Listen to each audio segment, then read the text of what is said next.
Hello everybody, welcome back to a brand new video. So what we're going to cover here today is one of my favorite ways to get into markets. You know, when we're doing our higher to lower time frame analysis, stick to the end of the video. I'm going to show you a neat little trick where you can get your daily bias without even looking at the candles. If you just came onto the chart and you're on the 1 minute time frame immediately, without even looking at the candles and looking at, you know, the 4 hour, the daily time frame, you're already going to know your daily bias. Stick around in this video to learn a little bit more about that. But right now, what we're going to talk about is the most important concepts when it revolves around trading is understanding what a resistance is in the market and understanding what a support level is in the market, right? So whenever we're looking at support and resistance, what essentially we're talking about here is what levels can price have a reaction off of so we can get a high confluence area to take either a buy or a sell idea. So one important thing is when you're on the charts and you're looking at the direction, there's two ways of looking at markets. You have the higher time frame, right? You got a higher time frame and now you have the lower time frame. So on the higher time frame, let's say we're moving up. Let's say because, you know, gold's been moving up, so we're creating new higher highs and new higher lows. So we understand this is how the market is overall moving, right? We're not trying to outsmart the market here. We're trying to see what direction is it going on to and how can we get into that direction. So this is when we jump onto the lower time frames, what I also like to call the trenches. So when it comes to trading the trenches, you're typically going to see, you know, maybe price is going to move up from a support level like this and then have a reaction of a resistance and it's going to come down, hit another support level, maybe create a support over here. Heck, sometimes you can even get a little bit of a fake out confluence. Price breaks below that support level, such as this, right? And then that creates you an opportunity to look at that and say, okay, you know what? Price is actually moving up right now, right? We're moving up right now. So this is most likely going to become a fake out, right? And most of the time it is, because you're going to see a candle out of nowhere just come out with so much volume like this and then close back into the range. So how can we trade this? Because, you know, a lot of the time what you're going to see on people trying to show you how to catch a trending move, maybe it's a break and a retest, maybe you're trying to catch a new higher low, maybe use a Fibonacci. Now the problem with those systems is price often only creates one new higher low before it moves up. So you have to catch that new higher low. And when it's coming down to create that new higher low, you know, sometimes price continues to push down a bit more, creates a new higher low, pushes down a bit more, and then it shoots back up, right? So what makes you not take this higher low, not take this higher low, but take that higher low right over there, correct? Because you're trying to avoid as many fake outs as possible, right? Because you don't want to be in a situation where you think it's a higher low and then the next candlestick comes down again like this when you take a buy. So the most important thing is let the market show you that direction. So I'm going to talk about one entry criteria that I personally love to use, but this requires range on the left hand side. And what a range is if candles have been moving down and create a resistance and they're clean candles, that's what we call a range. You know, this can be happening on the, let's say, the 5 minute time frame. Right, so for simplicity's sake, let's say we're focusing on the LTF, but mainly the 5 minute time frame, right? So if the 5 minute comes down straight and then you get a candlestick close bearish such as this, and you get a new candlestick open up and then re-break the previous candlestick highs, that's kind of what we call like an impulsive entry, you know, like an impulsive entry. In our community, we call them like kind of like a swing entry model, because, you know, bullish candle will have a wick over here and the bearish candle will also have a wick over here. So your job is just to wait for the candlestick to break the wicks with volume to confirm that price wants to continue to move up bullish, right? And stop loss, you can put your stop loss below this candlestick or below structure for the safest possible stop loss. So you have those two options for where you can put your stop loss. Most of the time, you want to avoid putting your stop loss within the ranges, like within a candlestick body like this, because when the next candlestick opens up and it creates its lows, it can wick you out before it moves upwards to fill the range on the left hand side, which again is clean candlestick bodies. Let me take you to a chart over here so you can see what I mean by clean candlestick bodies. So this is what we're essentially talking about here. If you can see on the left hand side, we have clean candlestick bodies over here on the left hand side. We got a resistance down over here. Price broke above that resistance. You know, candlestick broke above this area and then closed above resistance, broke the previous high, so continue moving up bullish. Right? So that's what we're talking about, clean candlestick bodies over there. So this is what you want to essentially be seeing on your chart when you take a buy like this. And that way you can avoid potential fake outs and price just coming down consistently. Now, that's just one way of getting into the market, right?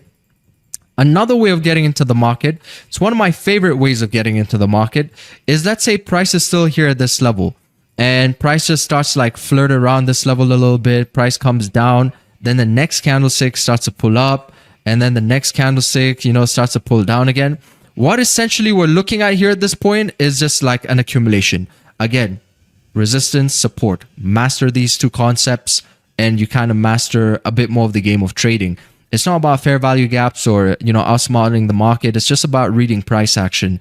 And the best way to read price is, first of all, focus on candlesticks, because if you can't read candles, then you can't trade. So focus on candlesticks. You know, for me personally, I love the 5-minute time frame, but for simplicity's sake, because I know a lot of traders, when we come to understanding higher time frame and lower time frame, we get a bit jumbled up, we get a bit confused. So I'm going to show you a nice little trick for your higher time frame analysis that will help you with your bias, and you can just focus on the 5-minute. Focus on the 5-minute and these entry criteria, and you will already start to see some kind of a progress. Correct? Now, my second entry, my favorite entry, is the accumulation breakout. Now, I typically take this on the 1-minute time frame, but you know, you can also probably take on the 5-minute too, because it's still all the same thing, because markets are fractal, correct? Everything happening on the 5 can happen on the 1-minute as well. So what I typically kind of look out for here is some kind of accumulation such as this. And we're not going to talk about any confluences. We're not going to overcomplicate with liquidity grabs, patterns, and that sort of thing. We'll just keep it organic as possible, right? And just focus on candles themselves. So here's some kind of a variation of that. You see, that's why I use the 1-minute, because on the 1-minute, what you're going to see is something a lot more cleaner over here that's going to be shaped up a lot nicer as an accumulation before a breakout of a key level to distribute to the upside. So if I take you here on TradingView and take you to that same exact spot, let's go on the 1-minute, you're going to see a little bit more structure that happened over here. You see it a lot better than you do on Discord on the 5-minute. That's why I use the 1-minute for that entry criteria. But you can still get these plays happen on the 5-minute as well. And it was a reason why I also took a buy over here, because we basically had the same thing happen. You see on the 5, you can't see it so well. But on the 1-minute, we got a break, clean range. Remember, clean candles on the left-hand side. And that's what we got, taking a buy right over here as price was breaking those highs. Stop loss was just right below this support level over here, which is kind of like a key level, because if you notice, we have a bunch of wicks sitting over here. So that's kind of like a key level for price to fill the range on the left hand side, correct? Up towards, you know, like 39.44 over there. So this is kind of like the second way that I like to look at markets and executing on trades in the market. So we have our consolidation breakout when a candlestick now breaks above the highs with volume, and it has to break even if you got a wick like all the way over here and you have like other smaller wicks. Let's say a small wick here and a small wick here.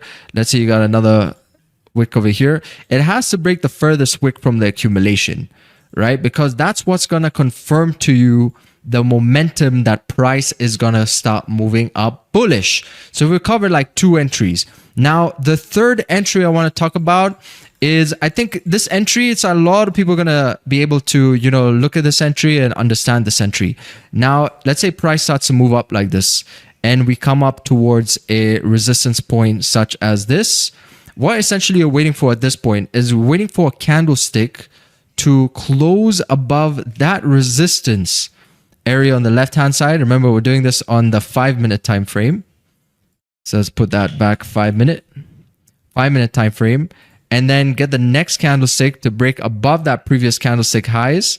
And this only works if on the left hand side you already had some candlesticks come down. Now stick to the end of the video. I'm still going to tell you a nice little trick to tell how the daily is trending without actually looking at the charts, so kind of makes your high time frame trading a bit more efficient, right? So if price has already been coming down like this, essentially you have a range on the left hand side, and let's just call it a 50 pip range. You know that if a candlestick broke above resistance and the next candle rebroke its previous candlestick highs, that price can keep moving up towards where that next resistance is going to be, which is going to be somewhere like, let's say, up over here. That's going to be where the next resistance is going to be, correct? So we've covered 3 entry models, and this third one here is essentially the same thing that happened here today. Candlestick broke above resistance, rebroke the previous highs, and continued moving up. Now for the trick, you know, because when you come onto the lower time frame, all you see are the candlesticks like this. It gets a bit confusing what direction to go, correct? You can still get counter trend moves provided there's range on the left hand side. So on this trade, we had clean traffic on the left hand side. Let me see if we got any pictures. Yeah, I don't have any pictures of that range over there, but that whole range got fully filled down towards support, point A to point B, had a reaction off. Then we got another point A to point B over here. So on the lower time frame, it seems a bit confusing, right? But if you go on to TradingView and you still don't know how to really pinpoint the higher highs and higher lows, just look at your daily time frame over here. If it says 0.60%, you know, it's pretty bullish. 0.40%, it's pretty bullish. Anything above 0.40% is bullish. And anything below 0.40%, like negative 0.40%, is bearish. So just keep a tabs of how far your instrument's actually gone on the day. These are concepts. Master them. You will be a force to reckon with, I promise you. Same thing that happened during the Asia session today. Look at this. Price was up here, 0.60%. You know, price broke above this key level, distributed. Same thing happened here. Price consolidated, broke above, distributed. Same thing that happened here, broke above, distributed, right? This is a sell that I took this morning. Price came down below. Remember, this is the third entry criteria I spoke about. Broke below support, closed below support, broke the previous lows, distributed down to fill that range up. And look at this, right to the T, from point A down towards point B. This was the second entry criteria I spoke about of how you can catch this kind of like trending move in the market. Now, at the end of this video, there's going to be a small little playlist. You can watch our simulation sessions and see how we execute this, like, you know, in simulation. So you have a bunch more examples, but you can also tune into the live London session streams and kind of refine your skills better to understand how to actually approach these types of setups. And I hope this video helped you all. I'll see you on the next one. Adios.